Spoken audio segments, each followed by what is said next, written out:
Good morning. I hope that some of you wouldn't be doing what I would be doing if I were looking at my bulletin and seeing the topic that I'm going to talk about this morning and like really rolling your eyes or maybe sighing a whole bunch. There is a very colloquial word that I have used on there, and it's one I'm not like saying I advocate, okay? I just want to get that off. I don't really use this word that often, and when I do, it's usually in jest, but the word is YOLO. Now, if you are 30 or under, I'm sure you know what this word is. But if you aren't, let me explain. YOLO was on Oxford's dictionary short list for like 2012 or 2013, I think. It's an acronym, and it stands for You Only Live Once. You only live once. Now, it's not as philosophical as it sounds. Usually, it's used by young people, and they use this word, YOLO, in reference to living life to the fullest. I never thought I'd do this, but I'm going to quote Jack Black in my sermon. He described YOLO, just in case you don't understand a little bit more. YOLO is carpe diem for stupid people. That's what he said. YOLO is carpe diem for stupid people. Now, we all know seize the day. We all know what it means to sit back and to make the most of life and what it means, but most of the time, the way that people use this word nowadays is actually an excuse to do something dumb. It's an excuse to get away with something that they know that they shouldn't. Maybe it's also an excuse that they might use when they've done something stupid that they didn't think about ahead of time. A lot of these challenges are going around now. I'm not talking about the good ones like the ALS Ice Bucket Challenge or whatever. But I've seen, if you go on YouTube, eventually you'll come across, if you do like the YouTube surfing where you start with the original video and then you click the what's next and next and next and next, and you do that kind of surfing YouTube, so to speak. You'll eventually come across some types of videos where people are doing really dumb things. There's this deep, dark place of the internet on YouTube, and sometimes if you're brave, you go there, you can see some weird things. One of the things that I've seen on there happened a while back, and it's kind of faded out, thankfully, but there was these dumb things that kids were doing. One of them was the knockout game. And that's where kids would run up behind somebody, and this one made the news, and they'd run up behind somebody who was unsuspecting. It might be a guy just walking down the street in the middle and not expecting anything, and they'd punch him as hard as they could and try to knock him out. Sucker punch him, not like walk up to him and punch him. Wait till he's not looking, run up, hit him in the back of the head as hard as they can, and hope they knock him out. And then they could get away, see if they could get away with it. I don't know what they're thinking with that kind of stuff. I don't know what kind of excitement that brings.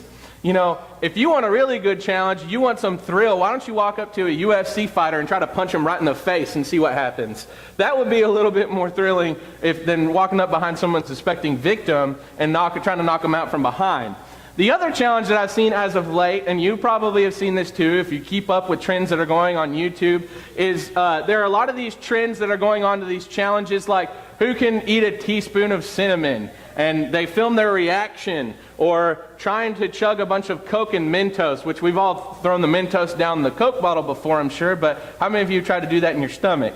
The other thing that I've seen people do as of late is throw a bunch of lighter fluid on themselves and then light themselves on fire and jump into a pool or turn a shower on. That's been the latest challenge. It's called the Fire Challenge. And the type of things that you'll hear out of people like this, and I see the look on everybody's faces like, what? What? Really? Yeah, that's what it's come to. We're going to have a lot of Darwin Awards in the future, I think. But anyways, the big thing about this is that you'll hear these people say, well, why do they do that? And the excuse they give is not a reason. It makes no sense. It's YOLO. You only live once. Might as well set myself on fire. That's what I'm going to do to make myself happy in life. I don't get it. I don't understand what is exciting about that. I don't understand why anybody would ever want to do that, but that's what they do. And the excuse they give is YOLO. So Jack Black's kind of right. It is carpe diem for stupid people. That's what they want to do. I don't understand. I've used YOLO a few times, and I know that I'm sure some of our teenagers have used it. A lot of times they'll use it as a hashtag in their social media posts, And they usually do it to explain, that they're doing something that they think is helping them maybe live life to the fullest. But a lot of people still do it for stupid reasons. When you think about what it means to live life to the fullest, and you hear the way that media presents YOLO, specifically the music industry.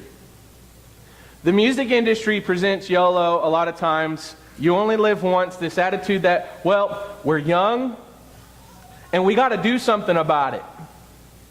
We have to live life to the fullest. And to them, that generally means partying, drinking, going out and being promiscuous with the opposite sex, and getting all that stuff out of your system because you only live once and you might as well enjoy it while you can. And we know that that's not the right attitude to have.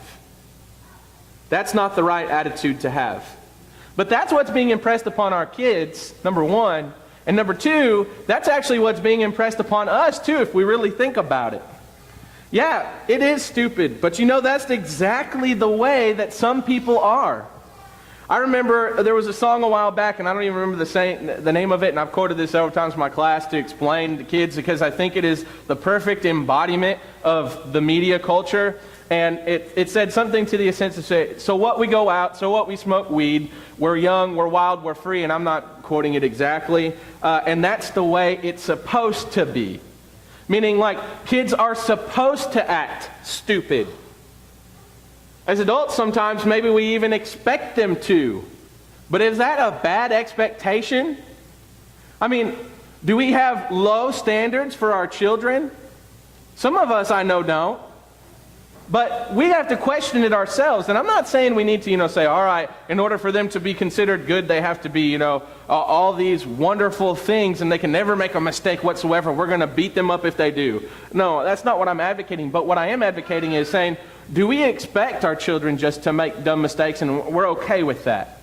I've come across a lot of people who are. I remember my friends' parents being that way when I was young.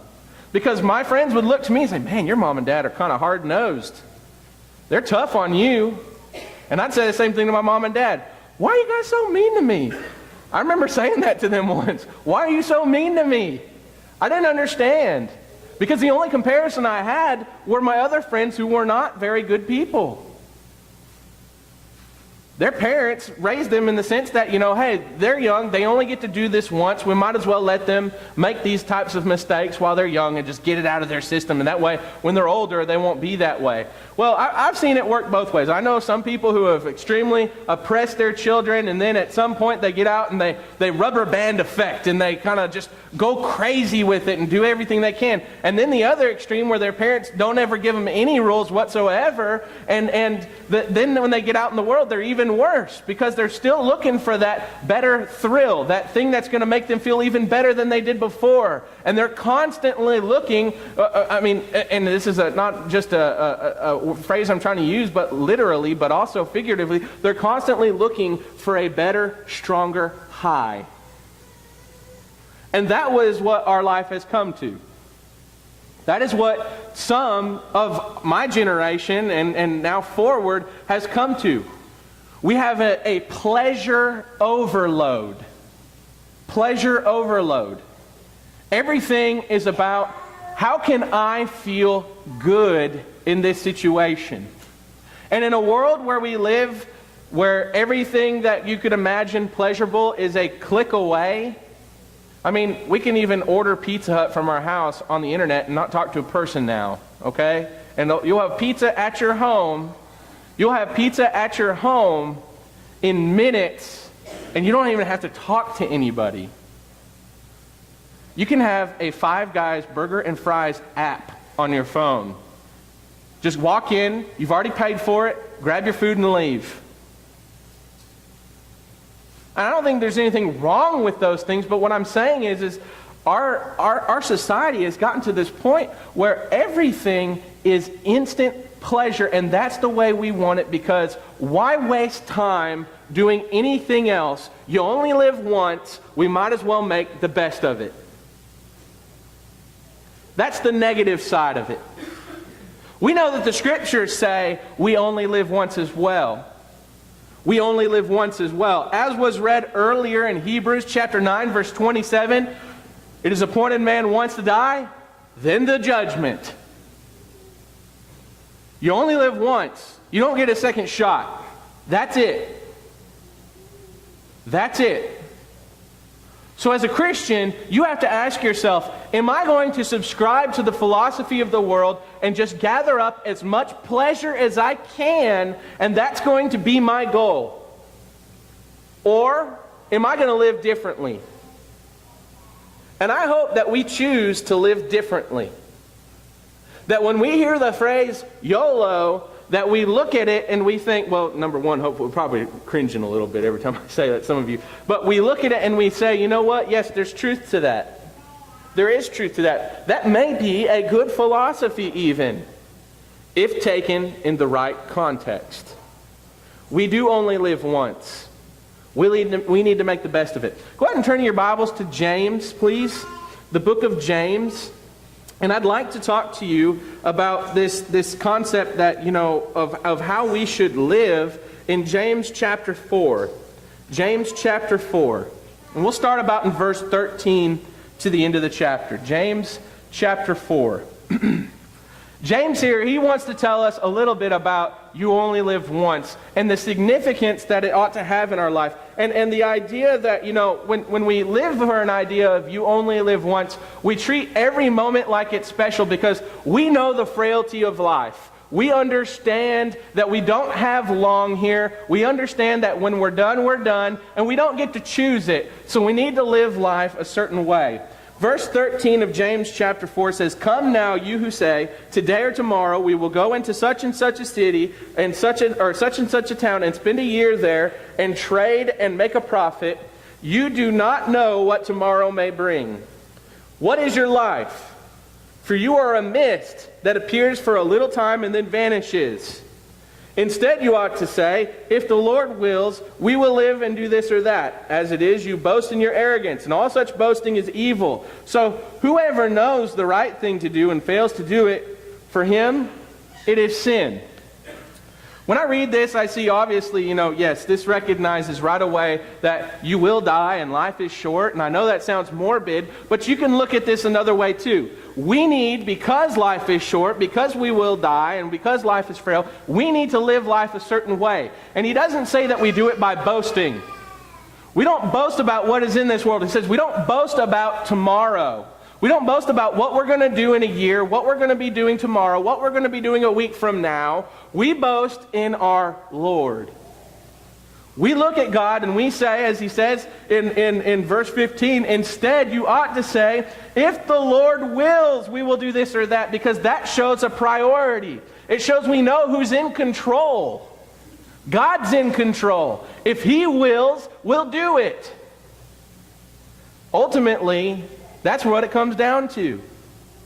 If you're going to live a style of life where you're trying to live life to the fullest, we first need to know who's in control of that life.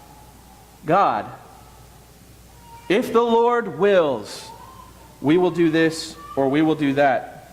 But the world, they live like verse 16. As it is, you boast in your arrogance, and all such boasting is evil. We boast about what we're going to do a year from now, where we're going to be after we graduate from college, where we're going to be 5 years into our job, where we're going to be when our kids get out of college and leave the nest and everything, where we're going to be when we retire, where we're going to be, where we're going to be, where we're going to be, and what we're going to do, what we're going to do, what we're going to do. Why? Because you only live once, and we have certain goals that we have to fulfill before we pass away. And if we don't fulfill those goals, we're not going to be happy.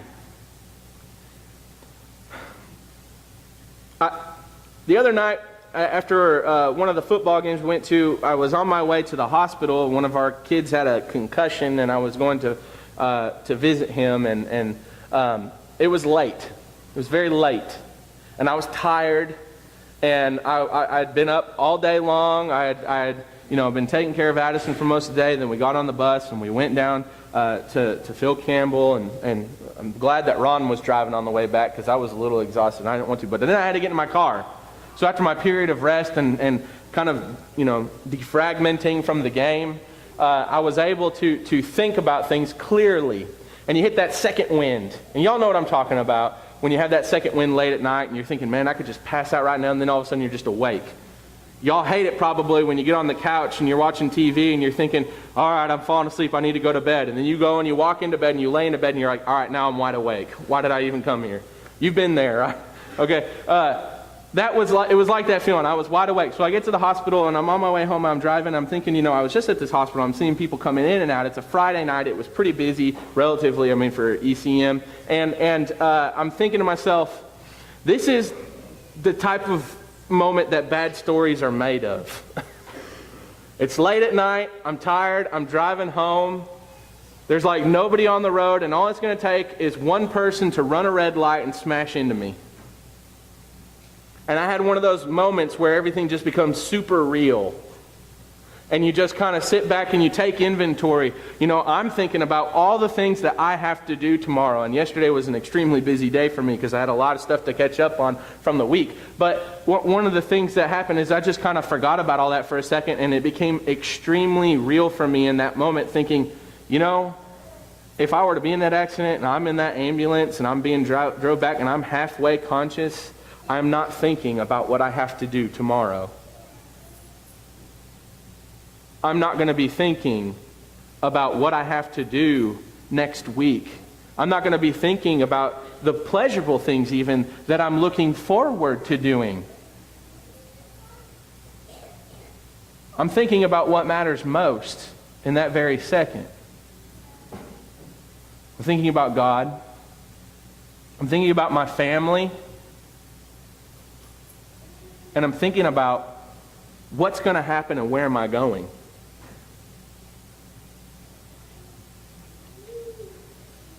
And it's just a sobering moment. It's just a moment. It didn't last long. I eventually got home. But for those, 10 minutes that I'm driving where I began to think about it, because it wasn't as soon as I left the hospital, it was a little bit down the road. For those 10 minutes, it was very, very clear to me what was important. I only live once. What am I really going to live for? Sometimes you have that. And I'm going to talk a little bit about, I think, what makes those moments very clear in my lesson after our meal today in the activity building. But I want you to think about this for just a second. There's a guy by the name of John Piper, and I don't believe everything that he says, but he has a couple of really good quotes, and I want to share one with you this morning. John Piper, he's a theologian. He says this about God. He says, God is most glorified when we are most satisfied in Him. God is most glorified when we are most satisfied in Him. Go ahead and turn to Romans chapter 1. Romans chapter 1. I want to share with you this verse because I think when we talk about where our priorities lie on this life and what we take seriously and what is most important, this verse right here it's hard, it's rough, we don't like it, it's very abrasive to us because I think it steps on our toes. But it's important. It's important. In Romans chapter 1, starting in verse 18,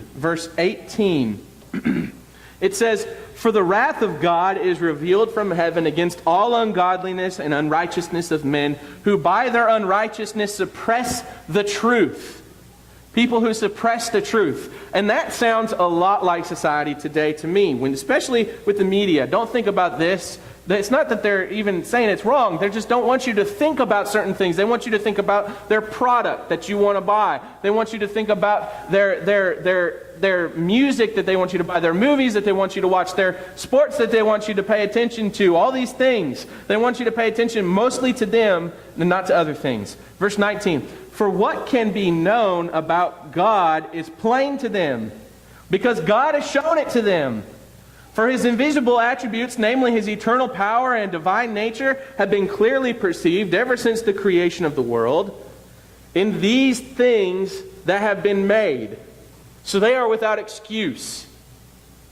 God is clearly seen all around us, so nobody has an excuse. Verse 21, "For although they knew God and did not honor Him as God or give Him thanks, to him, but they became futile in their thinking, and in their foolish hearts were darkened. Claiming to be wise, they became fools, and exchanged the glory of the immortal God for images resembling mortal man and birds and animals and creeping things. Therefore God gave them up to the lust of their hearts and impurity, and to dishonoring of their bodies among themselves, because they exchanged the truth of God for a lie, and worshipped and served the creature rather than the Creator, who is blessed forever. If what we seek in our life is pleasure, if we want to only satisfy ourselves deep down, what makes me happy, what I'm glad about, what even is the purpose for me being here on Sunday is that it makes me happy. That is the main purpose. If that is your main purpose, you're not here for the right reason. And we can throw a religious spin on it and even try to make ourselves happy about it. But we need to think deep down inside, what are we serving? Are we serving ourselves, or are we serving God? Because if we are serving ourselves, this YOLO attitude of living life to the fullest because only the pleasure matters, what I have matters, the way I feel matters, then if you think about it, are we not serving the creature? Us? We're the created ones. We're the one who God formed. We're serving the creature rather than the Creator.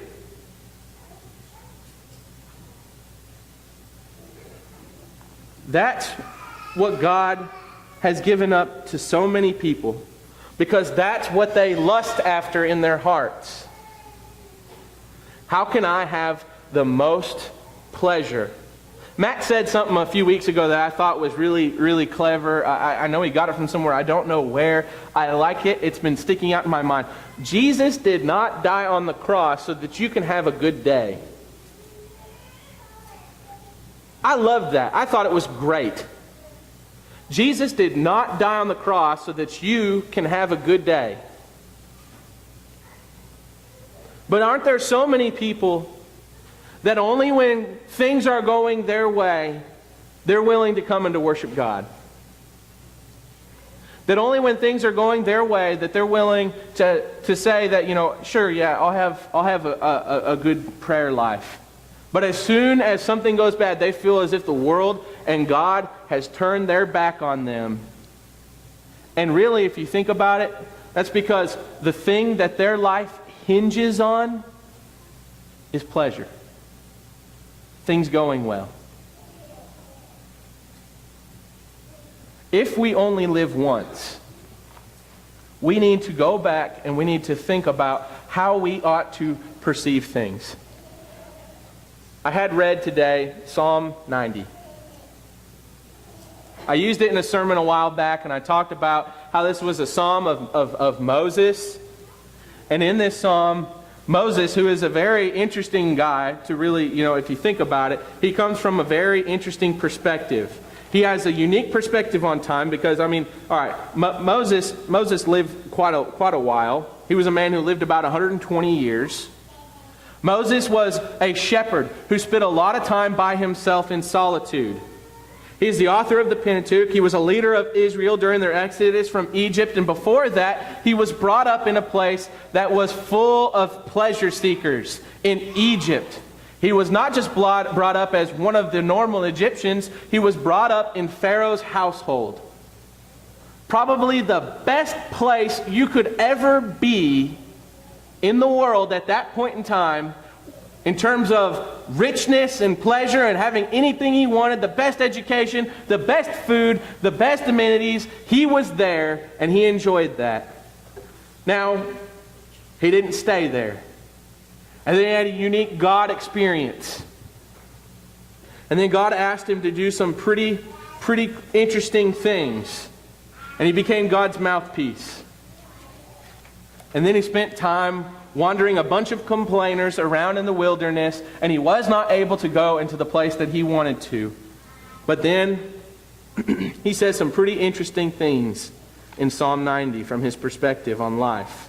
And one of those things is that he wanted us to learn to number our days. Number your days. Number your days.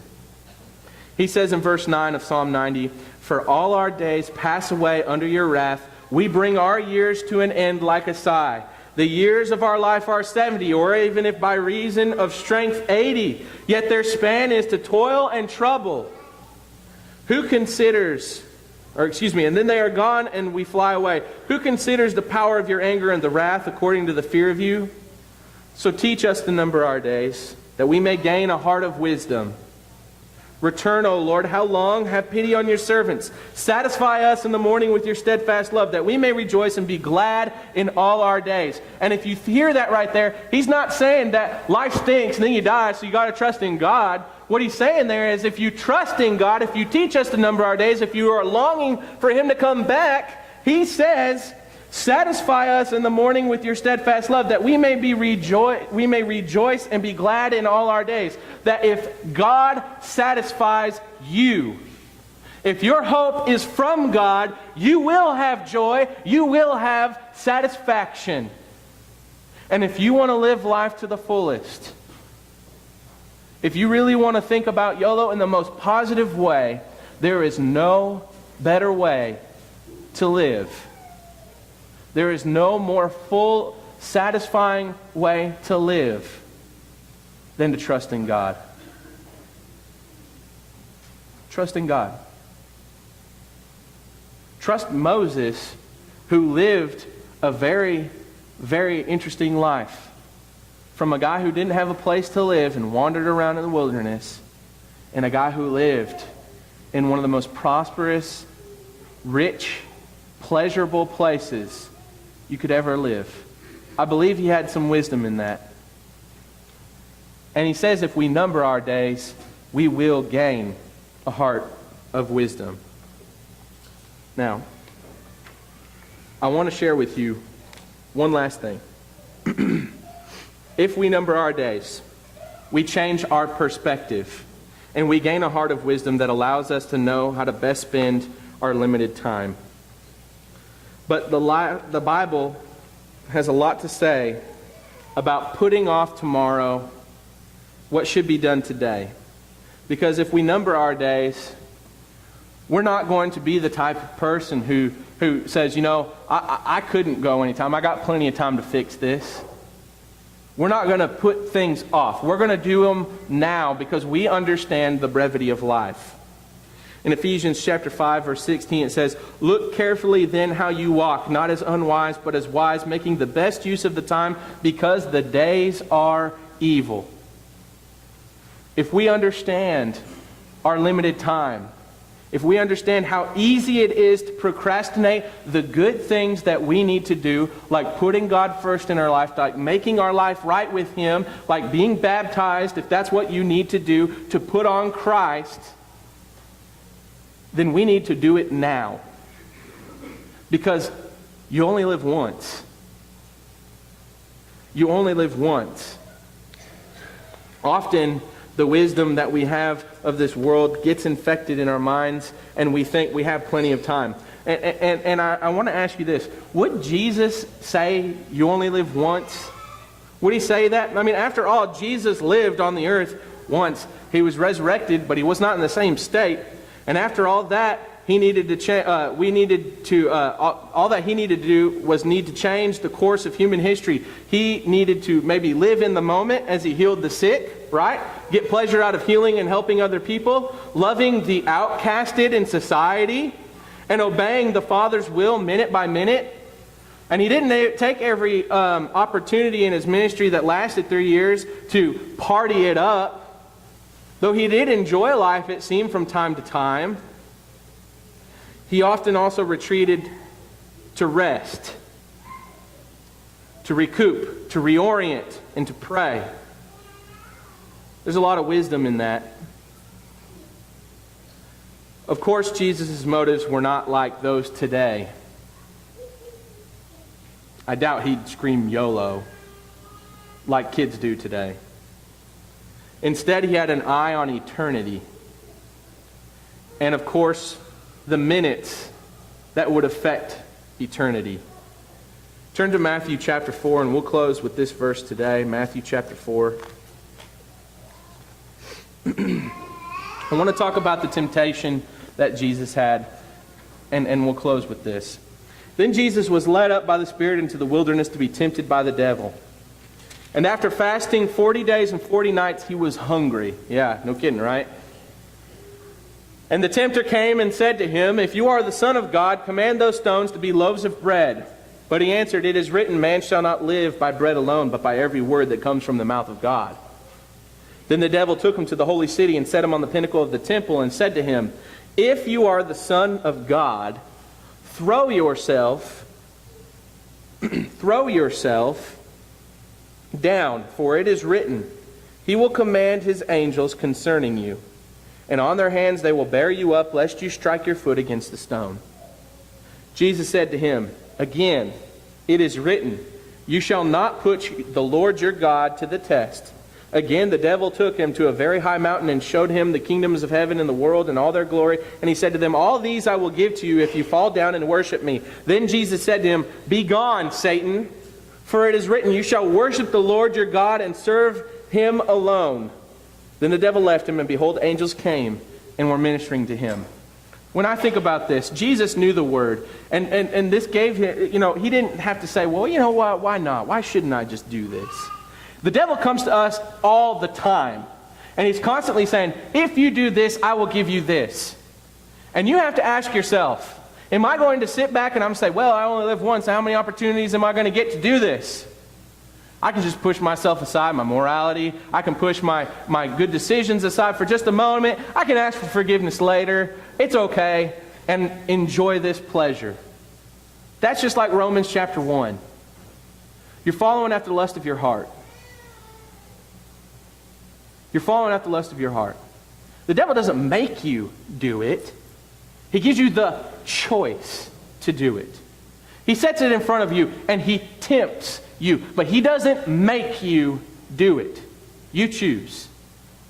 And how you decide to live your life to the fullest, whether it be for your own pleasures, like Jesus could have done, or for God, like Jesus did, is going to make all the difference in the world.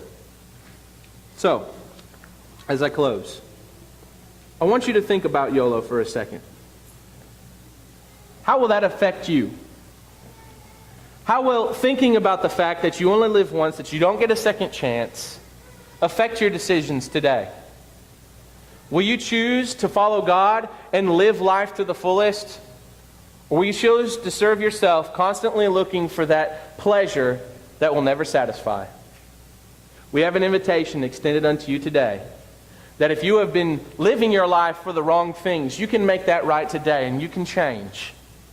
That maybe perhaps you haven't been living for God at all, and you need to put Him on in the watery grave of baptism. We have water ready for you today. Please come if you need anything as we stand and as we sing.